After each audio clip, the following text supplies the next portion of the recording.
hice un amarre a la chica que quería y la conseguí. La tormenta se desataba con furia aquella noche de octubre.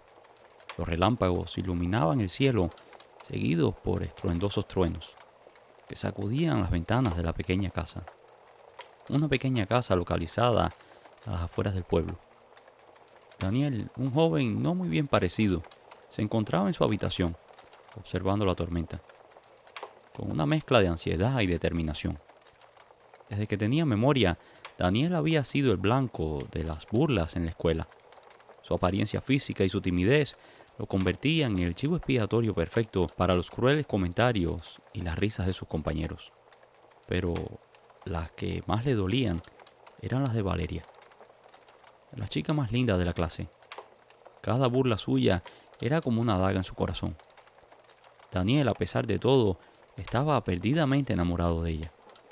El clima parecía reflejar su estado interno, un caos de emociones y desesperación. No podía soportar más ser el hazmerreír de todos, especialmente de Valeria. Fue entonces cuando recordó las palabras de su abuela, quien le había hablado de un antiguo ritual para conquistar el amor imposible. Desesperado, decidió que era su única opción. Con el sonido de la lluvia golpeando el techo como un tambor, Daniel encendió una vela negra en el centro de su habitación. La pequeña llama parecía luchar contra la oscuridad, proyectando sombras inquietantes en las blancas paredes. El aire estaba cargado de energía, una mezcla de anticipación y miedo que erizaba la piel. Había conseguido una foto de Valeria y un mechón de su cabello, que había robado de su cepillo que encontró en el vestuario de la escuela. Con esos elementos en mano, se dirigió al desván, donde su abuela había guardado un libro de hechizos familiares. La abuela era muy conocida por hacer este tipo de cosas. El desván estaba polvoriento y lleno de objetos antiguos, cada uno con su propia historia de misterio. Daniel encontró el libro cubierto de una gruesa capa de polvo y lo abrió con cuidado. Sus páginas amarillentas y frágiles parecían susurrar secretos ya olvidados. Encontró el capítulo sobre los amarres y comenzó a leer en voz baja. Sus palabras se mezclaban con los rugidos de la tormenta. Con un pequeño cuchillo, Daniel se hizo un corte en el dedo y dejó caer 3 gotas de sangre sobre la foto de Valeria. La sangre se esparció lentamente, como si el papel absorbiera el líquido vital. Colocó el mechón de cabello sobre la imagen y recitó las palabras del hechizo. Sintió como una corriente fría le recorría el cuerpo. La vela parpadeó y la llama se tornó azul solo por un segundo. Y después regresó a su color habitual.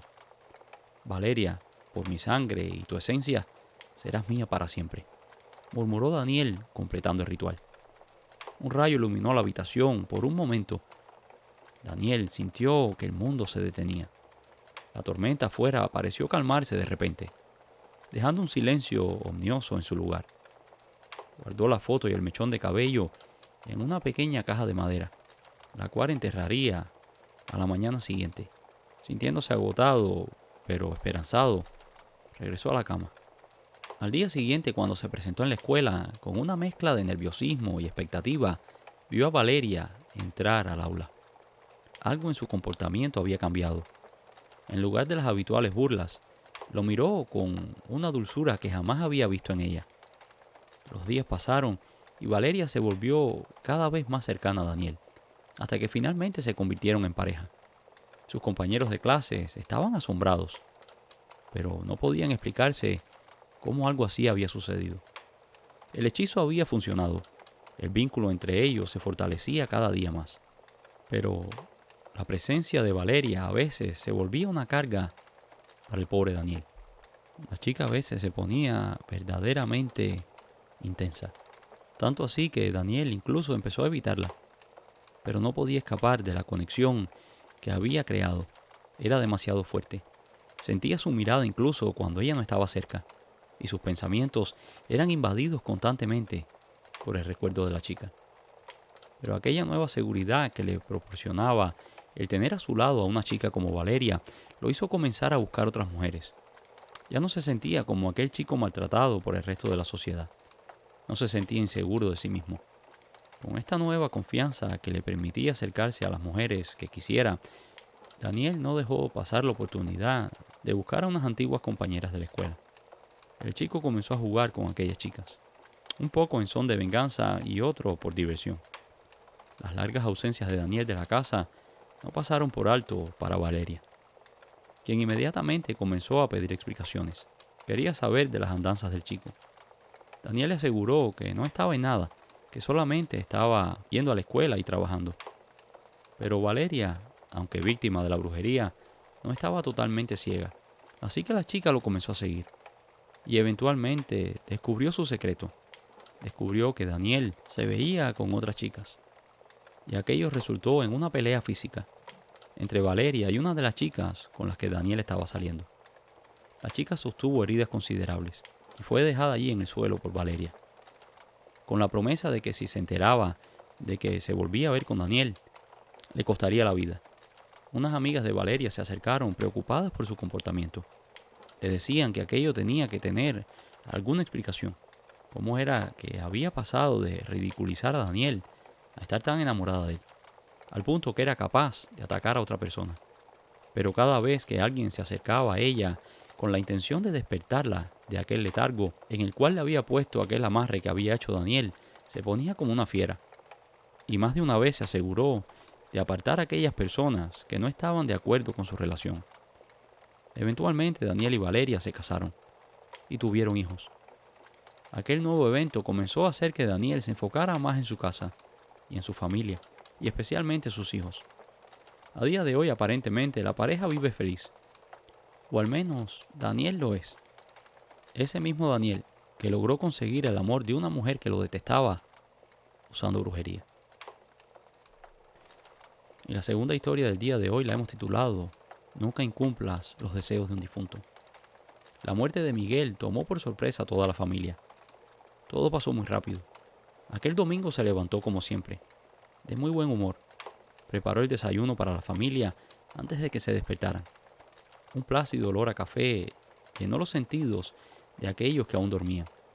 A medida que se fueron despertando, fueron siguiendo el aroma de los huevos recién hechos, el jugo de naranja y los panes tostados. Y así poco a poco se fue reuniendo toda la familia en torno a la mesa.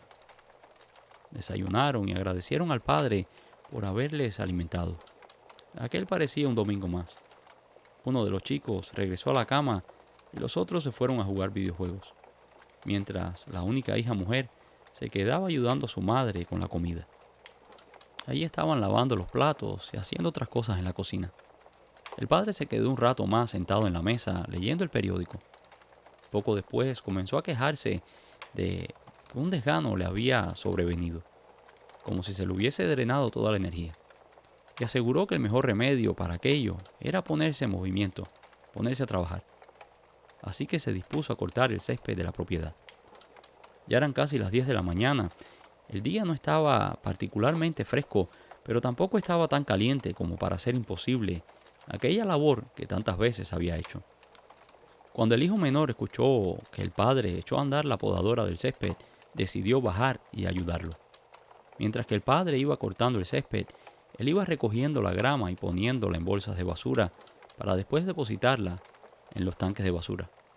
Él iba recogiendo la grama y poniéndola en bolsas para después depositarlas en el tanque de la basura. Contaba el chico que una vez que apiló la grama, que ya estaba cortada, se puso en camino al garaje a buscar unas bolsas. Pero cuando pasó junto a su padre, vio que algo no estaba bien. Su padre tenía su mano derecha sobre el pecho, como si fuera víctima de un dolor muy grande. Y cuando le fue a preguntar a su padre qué le pasaba, cayó al piso como un tronco. Una expresión de dolor en su rostro anunciaba que las cosas no estaban nada bien. El chico echó a correr y fue a buscar a su madre que estaba dentro de la casa. En un instante toda la familia lo rodeaba. La hija tomó el teléfono y llamó a los servicios de emergencia, quienes no tardaron ni 5 minutos en llegar. Una vez que estuvieron allí, le prestaron los primeros auxilios, pero nada de lo que hicieron pudo reanimar a Miguel, quien fue declarado fallecido en la escena. Con la esperanza de tranquilizar a la familia, los paramédicos le pidieron que entraran a la casa, pues necesitarían información. 2 paramédicos se quedaron afuera y pusieron una improvisada carpa para proteger el cuerpo del sol y lo cubrieron con una sábana blanca, mientras venía el forense para que diera la orden de levantar el cuerpo. Después de todos los trámites legales, finalmente el cuerpo fue llevado a medicina legal, donde se le practicó una autopsia. El médico forense determinó que la muerte había sido producida por un infarto masivo. Sin importar lo que se hubiese hecho, no hubiese sido posible salvarle la vida. Aquello fue fulminante. La familia estaba desconcertada, especialmente la esposa. No podía creer que su compañero de más de 20 años había fallecido aquella mañana, sin causa aparente, pues no padecía de ninguna enfermedad, ni había ningún tipo de síntomas que hubiese podido predecir aquel trágico final. Pronto comenzaron los arreglos funerales. Miguel dejó una lista muy específica de cosas que quería que se hicieran si partía de este mundo. Miguel siempre fue muy claro que quería ser cremado y que sus cenizas descansaran en un cementerio cercano a la casa, dándole la posibilidad a sus hijos y amigos a visitarlo cada vez que lo desearan. Inmediatamente su esposa se encargó de avisarle a los familiares de Miguel que vivían en otro estado, sus padres que aún vivían y a sus 3 hermanos. Aunque la familia estaba distanciada desde hacía muchísimos años, la esposa se sintió en el deber de avisar. Inmediatamente todo el mundo comenzó a dar su opinión. Como es de esperarse, todo el mundo tenía algo que decir, cómo deberían ser los funerales y dónde deberían celebrarse, sin tener en cuenta lo que el difunto había deseado. Los padres demandaban que el cuerpo fuese trasladado hacia su estado y que su cuerpo fuera depositado en la tumba familiar. La esposa estaba demasiado angustiada y perturbada como para tomar este tipo de decisiones, así que las delegó en uno de los hijos mayores. El chico básicamente se hizo cargo de la situación. Les dijo que conocía muy bien los deseos de su padre y también sabía cómo se sentía su padre sobre su familia, que él sabía perfectamente que habían cortado vínculos desde hacía mucho tiempo. Todo había ocurrido debido a un problema de negocios que tuvo con uno de sus hermanos, el cual le estafó una importante suma de dinero.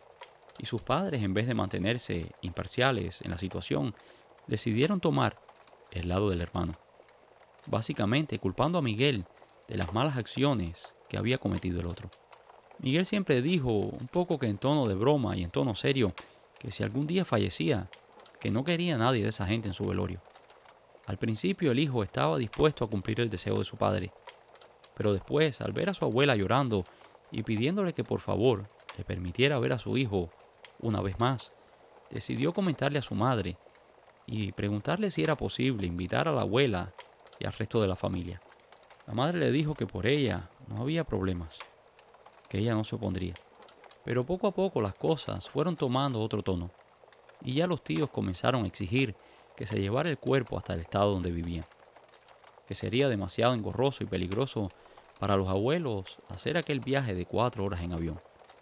El chico explicó las cosas que había dicho su padre antes de fallecer. Inmediatamente la familia paterna comenzó a decir que probablemente todo aquello serían patrañas de la madre. Pero otra vez, la madre estaba demasiado triste para comenzar una pelea con aquella gente, y dejó la decisión final en las manos de su hijo. Finalmente, después de mucha presión, el chico cedió y dijo que estaba bien, que él, sus hermanos y su madre llevarían el cuerpo de su padre hasta ese estado. El chico hizo las diligencias necesarias con una funeraria para que prepararan el cuerpo para el viaje, algo que haría a la familia incurrir en un gasto considerable. El chico lo comentó con los tíos y estuvieron dispuestos a pagar los gastos de preparación y transportación del cadáver. 3 días después, el cuerpo sería liberado, llevado hasta el aeropuerto donde estarían esperándolo y partirían en un avión custodiando los restos mortales del padre.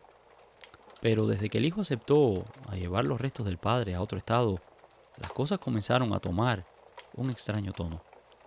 Primero la funeraria llamó diciendo que habían tenido problemas con las máquinas de embalsamar y que aquello atrasaría un poco el proceso. Algo que después los empleados de la funeraria comentarían que era algo inaudito. Ellos tenían 4 máquinas en perfecto estado. Incluso 2 de ellas habían sido acabadas de comprar. Para preparar este cuerpo en específico, tuvieron que llevarlo a otra funeraria, pues en aquella fue imposible. Después tuvieron fallas con las cámaras refrigeradas donde guardaban los cuerpos. Después, cuando fueron a llevar el cuerpo al aeropuerto, el automóvil tuvo fallas mecánicas. Una vez en el aeropuerto, la aerolínea no encontraba los documentos autorizando el transporte del cadáver.